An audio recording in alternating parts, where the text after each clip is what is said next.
बिस्मिल्लाहिर्रहमानिर्रहीम, अस्सलाम वालेकुम। मैं गौहर भट्ट सियासत के प्लेटफार्म से आपकी खिदमत में हाजिर हूँ।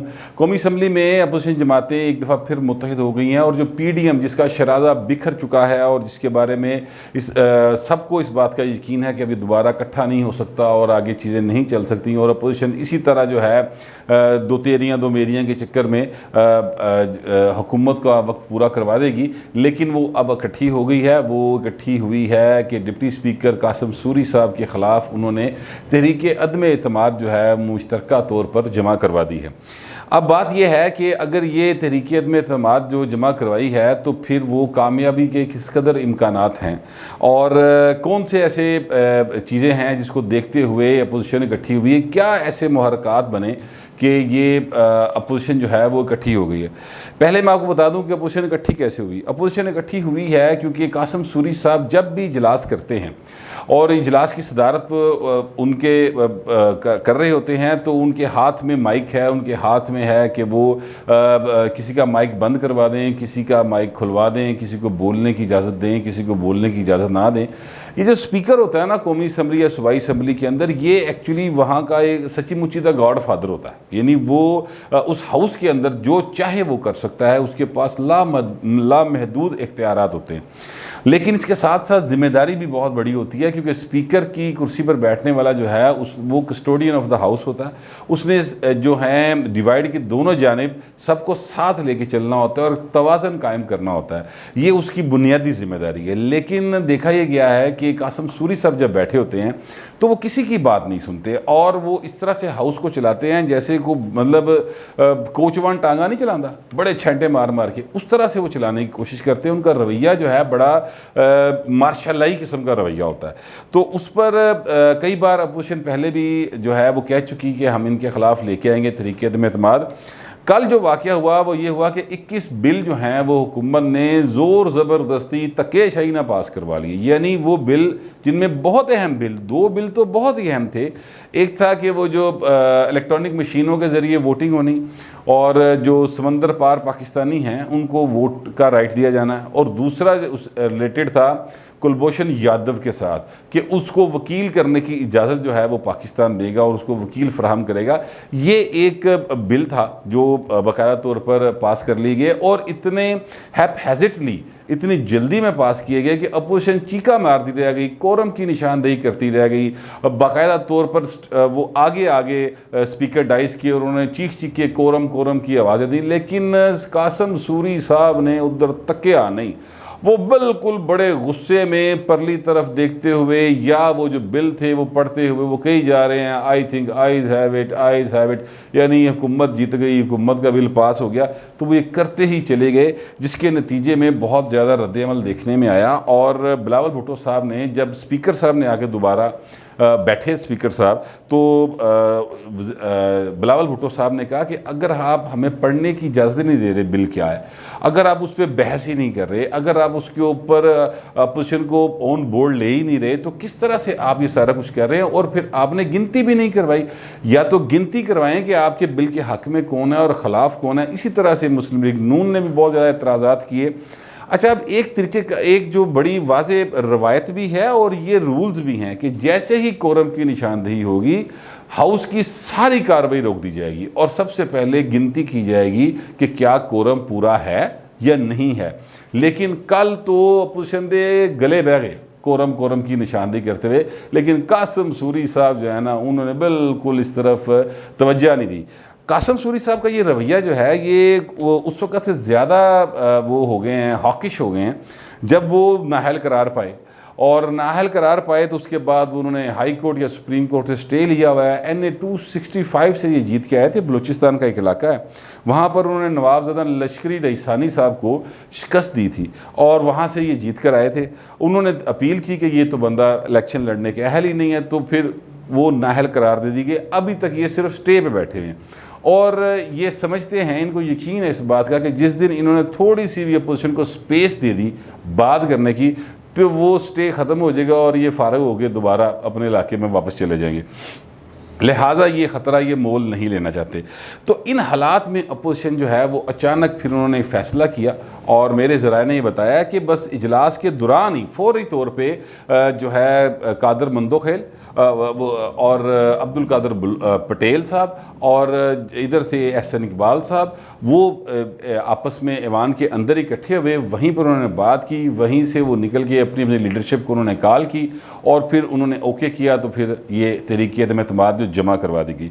अब अगर हम नंबर गेम देखें तो नंबर गेम में ये हालात हैं कि जो अपोजिशन है वो सारी मिला लें, यानी उसमें ANP भी मिला लें, उसमें पीपल्स पार्टी को भी शामिल कर लें, उसमें नून लीग भी शामिल हो जाए, JUIF भी शामिल हो जाए, वो PTM के 2 अरकान हैं वो भी शामिल हो जाएं और जो आज़ाद हैं वो भी मिल जाएं, यानी सारी अपोजिशन मिल जाए तो फिर भी 11 अरकान जो है ना वो कम पड़ते हैं, 10 अरकान तकरीबन कम पड़ते हैं।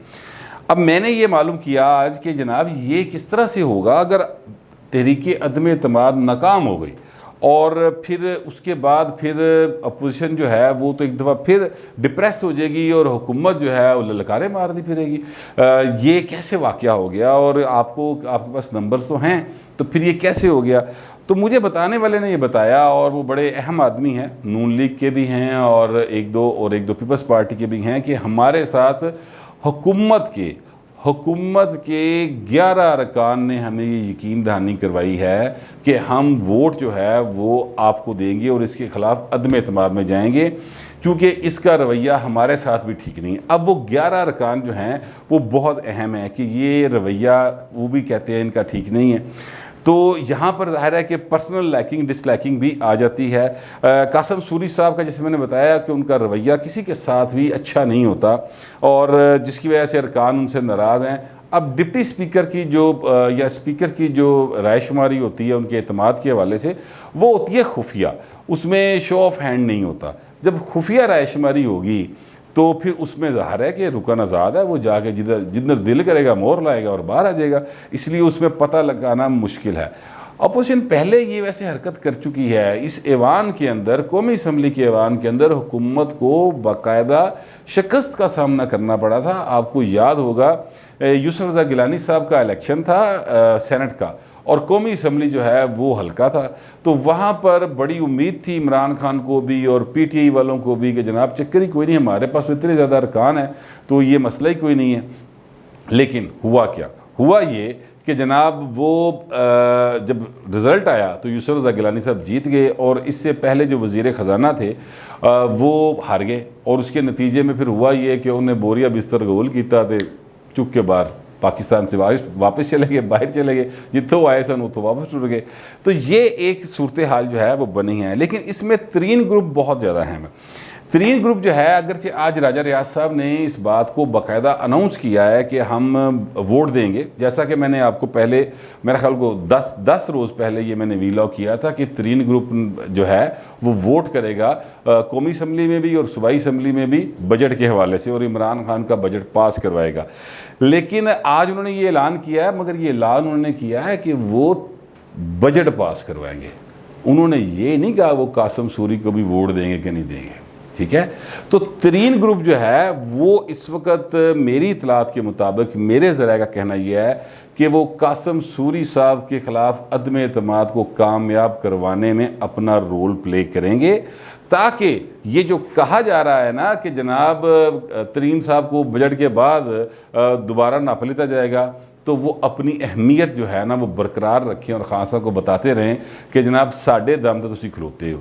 तो ये एक तरीन ग्रुप जो है उन्होंने अपना एक स्ट्रेटजी बनाई है, ये मेरे ज़राए ने मुझे कन्फर्म किया है। लेकिन बहरहाल चूँकि सियासत में स्ट्रेटजी जो है वो मौका महल के अतबार से आगे पीछे हो जाती है, तो वो उन्होंने एक स्ट्रेटजी जो है वो बनाई हुई है।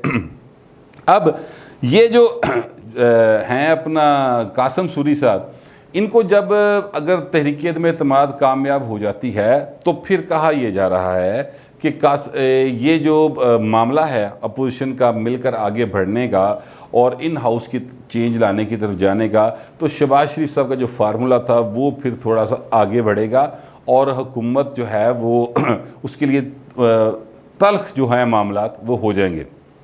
लेकिन इसमें फिर प्रॉब्लम जब पैदा होगा तो वो वही होगा जो मैंने कल आपसे वीलॉग किया था कि जनाब नवाज शरीफ जड़ा वो तो खलोता है अपने सीना तान के कि मैं तो नहीं पीछे हटता। बहरहाल पीपल्स पार्टी की बात जो है इन हाउस चेंज वाली, वो मुस्लिम लीग नवाज़ किसी हद तक मान गई है कि चले डिप्टी स्पीकर के ख़िलाफ़ तो लेके आए ना अदम एतमाद, इधर मक्कू ठप्पो, मतलब उनका ये है। अब ये बड़ी एक दिलचस्प सूरत हाल है और देखना ये है कि ये जो अपोजिशन है वो इसको कामयाब करवा पाती है कि नहीं करवा पाती। अभी तक तरीन ग्रुप में आपको बता चुका हूँ कि वो चाहते हैं कि कासिम सूरी के ख़िलाफ़ जाएं और 11 अरकान उनके अलावा हैं जो कि हुकूमती हैं और वो ये चाहते हैं कि जनाब कासिम सूरी जो है ना उसके ख़िलाफ़ हम तहरीक अदम एतमाद को कामयाब करवाएंगे। अच्छा, अब एक सवाल है जो कि उठाया जा रहा है मुख्तलिफ़ जगहों के ऊपर कि जनाब बजट इजलास के दौरान कोई और कार्रवाई नहीं हो सकती और तहरीक अदम एतमाद नहीं आ सकती।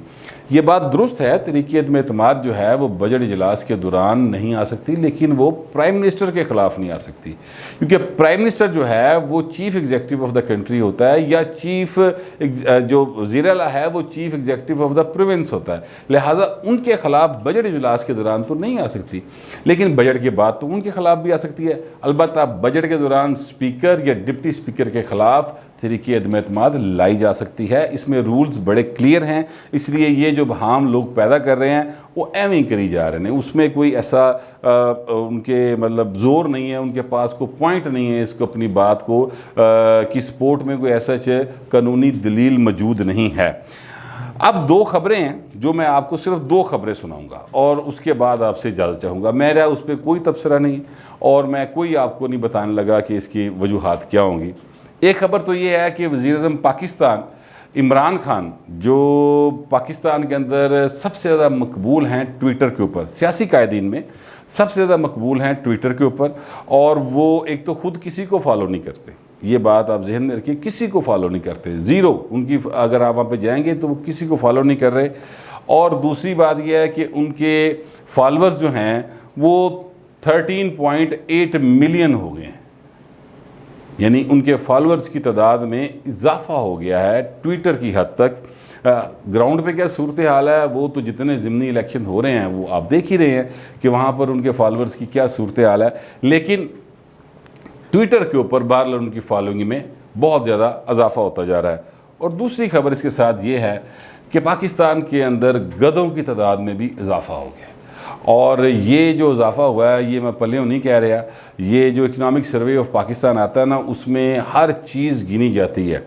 अदारा शुमारियात होता है जो हर एक चीज़ का हिसाब करके बताता है, तो उसकी रिपोर्ट के मुताबिक पहले पाकिस्तान के अंदर 55 लाख गधे थे और अब 56 लाख गधे हैं, तो 1 लाख का इजाफा उधर भी हुआ है।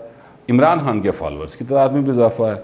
अब मैं इसके ऊपर कोई कमेंट नहीं कर रहा, आपकी मर्ज़ी है कि इस बात को किस तरह देख लें। फिल वक्त इतना ही, मिलते हैं अगले वीडियो।